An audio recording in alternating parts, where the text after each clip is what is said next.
Assalamualaikum warahmatullahi wabarakatuh. Bismillah, alhamdulillah, innal hamdalillah, wassalatu wassalamu ala rasulillah wa ala alihi wa ashabihi wa mawalah. Asyhadu an la ilaha illallah wahdahu la syarikalah wa asyhadu anna Muhammadan abduhu wa rasuluh. Allahumma sholli ala sayyidina Muhammad wa ala ali sayyidina Muhammad. Para pemirsa yang budiman, berbudi dan beriman, alhamdulillah, langkah kita di bulan puasa masih bisa kita laksanakan. Mudah-mudahan puasa yang kita lakukan bukan hanya menahan dahaga dan haus saja, tetapi juga kita harus menahan segala hawa nafsu kita dari segala yang bisa membatalkan puasa.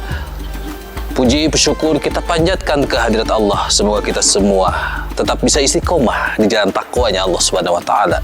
Shalawat salam mari kita curah limpahkan kepada Nabi dan Rasulullah Muhammad sallallahu alaihi wasallam. Mudah-mudahan kita semua mendapatkan syafaat di yaumil akhirati bersama dengan Rasulullah sallallahu alaihi wasallam. Amin ya Allah ya rabbal alamin. Para pemirsa yang berbudi dan beriman, hari ini kita akan menyaksikan sebuah harapan dari penghijauannya alam bumi ini. Di belakang saya sudah ada sebuah pohon, di mana pohon ini adalah pohon kehidupan yang akan tetap bisa memberi kehidupan kepada seluruh umat manusia. Maka sejatinya orang Islam harus bisa menjaga keutuhan dirinya, harus bisa menjaga lingkungannya, karena menjaga lingkungan atau memelihara lingkungan juga bagian dari ajaran agama Islam. Bagaimana rasanya, bagaimana definisinya, bagaimana langkahnya yang harus kita lakukan, mari kita pahami pada sesi berikutnya. Para pemirsa yang berbudiman, dari Jabir berkata, Rasulullah Shallallahu Alaihi Wasallam bersabda, tidak ada seorang muslim menanam pohon kecuali yang muncul darinya adalah sedekah. Apa yang dicuri dari pohon itu bernilai sedekah. Hewan buas yang memakan dari pohon itu bernilai sedekah. Burung pun yang memakan buah dari pohon tersebut bernilai sedekah.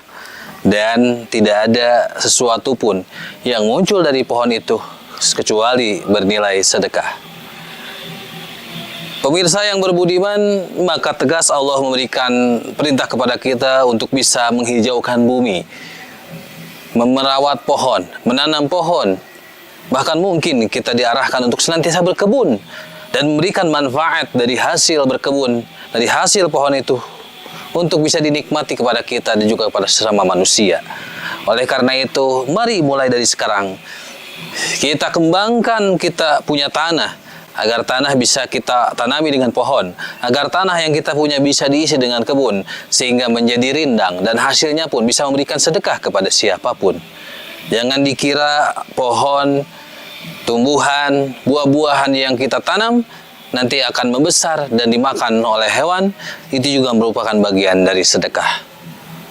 Pemirsa yang berbudiman, dengan tegas Allah memerintahkan kepada kita untuk memelihara lingkungan dan untuk melarang kita untuk tidak berbuat kerusakan di muka bumi. Wala tufsiru fil ardi ba'da islahiha wad'uhu khaufa wa tama'a inna rahmatallahi qaribum minal muhsinin.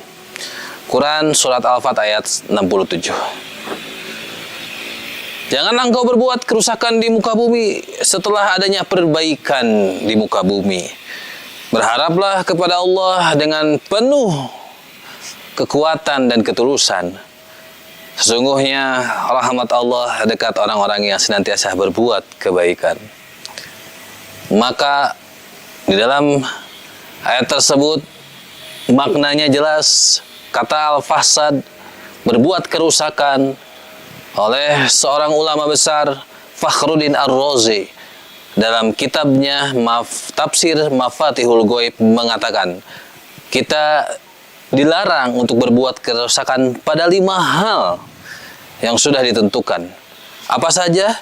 Yang pertama, kita dilarang berbuat kerusakan terhadap badan, yang dimana badan sudah sempurna seperti ini malah kita rusak dengan berbagai keadaan, seperti ditato, ditindik, dirusak, dipotong, diganti kelaminnya, dan lain sebagainya. Kita dilarang untuk melakukan pengerusakan badan. Yang kedua, kita dilarang untuk merusak agama. seperti bid'ah, menambah sesuatu yang bukan pada tempatnya ajarannya, mengadakan aturan yang di luar itu semua, maka kita diwajibkan untuk tidak merusak terhadap agama.